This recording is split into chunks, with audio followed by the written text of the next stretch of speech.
ట్విట్టర్లో ఒక చిన్న పిక్ చూద్దాం.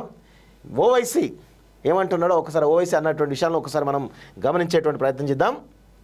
చూడండి ఒకసారి ఈయన ఏమంటుండో ఒకసారి చూస్తే మీకు క్లియర్గా అర్థమవుతుంది.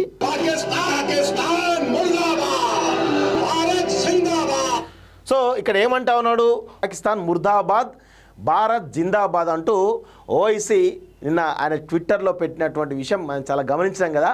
సో ఈ క్రమంలో గతంలో ఎప్పుడు కూడా ఇక్కడ ఓల్డ్ సిటీలో ఉగ్రవాద శిబిరాలను కొంతమేర కాంగ్రెస్ హయాంలో కావచ్చు, లేకపోతే గతంలో ఉన్న ప్రభుత్వ హయాంలో కావచ్చు, ఓవైసీ ఏ విధంగా అక్కడ ఉన్నటువంటి ఉగ్రవాదులను ఏ విధంగా పెంచిపోయించారో మనందరికీ కూడా తెలుసు. ఈరోజు భారతీయ జనతా పార్టీ ప్రభుత్వం కేంద్రంలో ఉంది. సో ఈ భారతదేశానికి సంబంధించినటువంటి సరిహద్దు విషయంలో కావచ్చు, దేశ రక్షణ విషయంలో కావచ్చు, ఏ విధంగా కఠినంగా ఉంటుందో మనందరం కూడా గమనిస్తూ ఉన్నాం. గత 2014 నుంచి ఇప్పటి వరకు కూడా ఎక్కడా కూడా పెద్ద ఎత్తున ఉగ్రవాద దాడులు జరిగినటువంటి సందర్భాలు లేవు. గతంలో మనం చూసాం హైదరాబాద్ లాంటి ప్లేసెస్లో, హైదరాబాద్లో లుంబిని పార్క్ కావచ్చు, లేకపోతే దిల్సుఖ్నగర్లో కావచ్చు, సాయిబాబా టెంపుల్ దగ్గర కావచ్చు, కోటిలో ఉన్నటువంటి ఒక ప్లేసెస్ దగ్గర కావచ్చు, చాట్ బండర్ దగ్గర కావచ్చు, ఎట్లా ఉగ్రవాదులు ఏది టిఫిన్ బాంబులతోటి వివిధ రకాల బాంబులతోటి ఏ విధంగా ప్రజల్ని హతమార్చారో మనం చూసినాం. అలాంటి సంఘటనలు దేశవ్యాప్తంగా ప్రతి 6 నెలలకోసారో 3 నెలలకోసారో జరిగినటువంటి సంఘటనలు మనం చూసినాం. 2014 నుంచి ఇప్పటి వరకు కూడా అలాంటి సంఘటనలు పెద్ద ఎత్తున జరగలేదు. కానీ రీసెంట్గా జరిగినటువంటి పహల్గామా దాడి ఏదైతే ఉందో దాని తర్వాత, దానికి ముందు కావచ్చు, ఓవైసీలు కొంత సెటరేట్ అవుతున్నట్టు కనబడతా ఉంది. సరే బయటికి బయటికేమో అంటారు కావచ్చు, బయటికి పాకిస్తాన్ ముర్దాబాద్, భారత్ జిందాబాద్ అని అంటారు కావచ్చు, కానీ వాళ్ళలో ఒక మార్పు అయితే వచ్చినట్టు చాలా స్పష్టంగా అర్థమవుతుంది. సో వీళ్ళు భారతీయ జెండానే చూడండి, భారతీయ జెండాకి, మన జాతీయ జెండాకు సల్యూట్ కొట్టడానికే వీళ్ళకు చేతులు రావు. అలాంటి వ్యక్తులు ఈరోజు భారతీయ జెండాను తమ యొక్క పాగాలాగా తలకి కట్టుకున్నటువంటి విషయం పెట్టుకొని మరి పాకిస్తాన్ ముర్దాబాద్, భారత్ జిందాబాద్ అంటా ఉన్నానంటే వీళ్ళల్లో ఏ విధంగా మార్పు వచ్చిందో మనందరం కూడా గమనించాలి. ఇప్పటికైనా కానీ ఇలాంటి వాళ్ళు మారుతున్నారు, కానీ దేశంలో ఉన్నటువంటి కొంతమంది ఇంకా మారడం లేదు. దేశం కోసం ఖచ్చితంగా మారాల్సినటువంటి అవసరం అయితే ఉంది. ఇంత పెద్ద ఎత్తున పహల్గామ్ దాడి జరిగిన తర్వాత కూడా ఎందుకు అలాంటి వారి మీద మనం దయాజాలి ఎందుకు చూపించాలి? వాళ్ళపైన కఠినంగా శిక్షించాలి కదా, కఠినమైనటువంటి నిర్ణయాలు తీసుకోవాలి కదా. వీళ్ళకి అది చేత కాదు. కానీ భారతదేశం ఇలాంటి నిర్ణయం నాకు తీసుకున్నది అంటే గగ్గోలు పెడతా ఉంటారు. ఓవైసీ లాంటి ఒక ఉగ్రవాదానికి సంబంధించినటువంటి మూలాలు కలిగినటువంటి ఇలాంటి వ్యక్తులకు సంబంధించి వీళ్ళే మారుతూ ఉన్నారు. మరి వాళ్ళకి ఏం రోగం వచ్చిందో అర్థం కాదు, ఇంకా కూడా దేశానికి వ్యతిరేకంగా మాట్లాడుతున్న విషయం గమనిస్తూ ఉన్నాం. ఇలాంటి వాటిని ఎట్టి పరిస్థితులను కూడా ఉపేక్షించొద్దు అంటూ కూడా ఈరోజు నేను కోరుతా ఉన్నాను. ఓవైసీలు కూడా మీరు ఇదే విధంగా ఉండాలి. ఇదే విధంగా ఉంటూ ఓల్డ్ సిటీలో ఎక్కడైతే ఉగ్రవాద స్థావరాలు కావచ్చు, ఉగ్రవాదానికి సంబంధించినటువంటి ఎక్కడైతే మూలాలు ఉన్నాయో వాటిని కనిపెట్టి, మీకు తెలుసు అవి ఎక్కడున్నాయో కూడా, వాటిని కనిపెట్టి ఈరోజు మట్టు పెట్టాల్సినటువంటి బాధ్యత ఈరోజు మీ పైన ఉంది. ఆ దిశగా మీరు చర్యలు తీసుకోండి.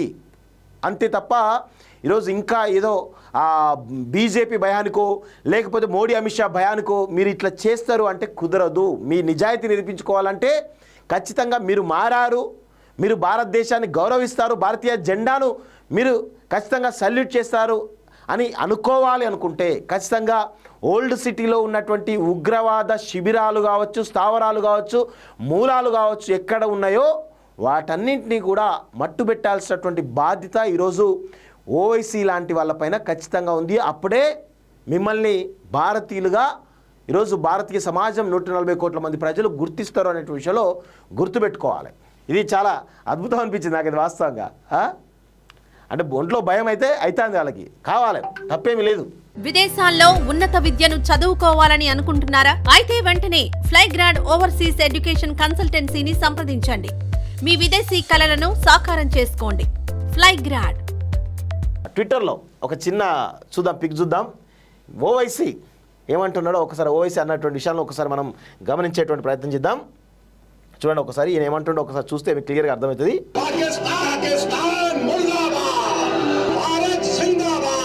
సో ఇక్కడ ఏమంటా ఉన్నాడు, పాకిస్తాన్ ముర్దాబాద్, భారత్ జిందాబాద్ అంటూ ఓవైసీ నిన్న ఆయన ట్విట్టర్లో పెట్టినటువంటి విషయం మనం చాలా గమనించాం కదా.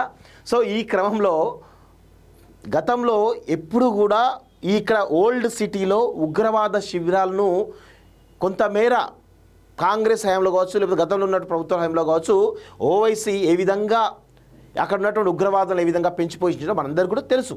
ఈరోజు భారతీయ జనతా పార్టీ ప్రభుత్వం కేంద్రంలో ఉంది. సో ఈ భారతదేశానికి సంబంధించినటువంటి సరిహద్దు విషయంలో కావచ్చు, దేశ రక్షణ విషయంలో కావచ్చు, ఏ విధంగా కఠినంగా ఉంటుందో మనందరం కూడా గమనిస్తూ ఉన్నాం. గత 2014 నుంచి ఇప్పటి వరకు కూడా ఎక్కడా కూడా పెద్ద ఎత్తున ఉగ్రవాద దాడులు జరిగినటువంటి సందర్భాలు లేవు.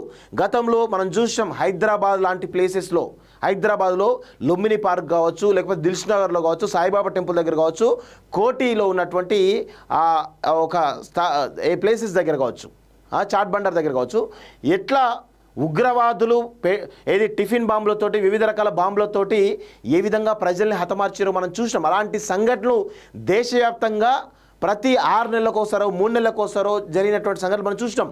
2014 నుంచి ఇప్పటి వరకు కూడా అలాంటి సంఘటనలు పెద్ద ఎత్తున జరగలేదు. కానీ రీసెంట్గా జరిగినటువంటి పహల్గామా దాడి ఏదైతే ఉందో దాని తర్వాత, దానికి ముందు కావచ్చు, ఓవైసీలు కొంత సెటరేట్ అవుతున్నట్టు కనబడతా ఉంది. సరే బయటికి అంటారు కావచ్చు, బయటికి పాకిస్తాన్ ముర్దాబాద్, భారత్ జిందాబాద్ అని అంటారు కావచ్చు, కానీ వాళ్ళలో ఒక మార్పు అయితే వచ్చినట్టు చాలా స్పష్టంగా అర్థమవుతుంది.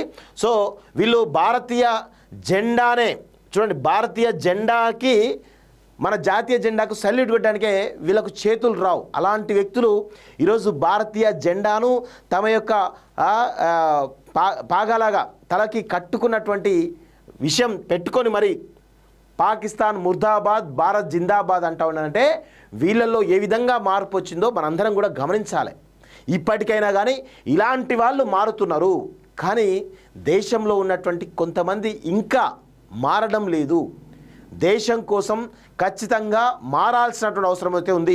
ఇంత పెద్ద ఎత్తున పహల్గామ్ దాడి జరిగిన తర్వాత కూడా ఎందుకు అలాంటి వారి మీద మనం దయాజాలి ఎందుకు చూపించాలి? వాళ్ళపైన కఠినంగా శిక్షించాలి కదా, కఠినమైనటువంటి నిర్ణయాలు తీసుకోవాలి కదా. వీళ్ళకి అది చేత కాదు. కానీ భారతదేశం ఇలాంటి నిర్ణయం నాకు తీసుకున్నది అంటే గగ్గోలు పెడతా ఉంటారు. ఓవైసీ లాంటి ఒక ఉగ్రవాదానికి సంబంధించినటువంటి మూలాలు కలిగినటువంటి ఇలాంటి వ్యక్తులకు సంబంధించి వీళ్ళే మారుతూ ఉన్నారు. మరి వాళ్ళకి ఏం రోగం వచ్చిందో అర్థం కాదు, ఇంకా కూడా దేశానికి వ్యతిరేకంగా మాట్లాడుతున్న విషయం గమనిస్తూ ఉన్నాం. ఇలాంటి వాటిని ఎట్టి పరిస్థితులను కూడా ఉపేక్షించొద్దు అంటూ కూడా ఈరోజు నేను కోరుతా ఉన్నాను. ఓవైసీలు కూడా మీరు ఇదే విధంగా ఉండాలి.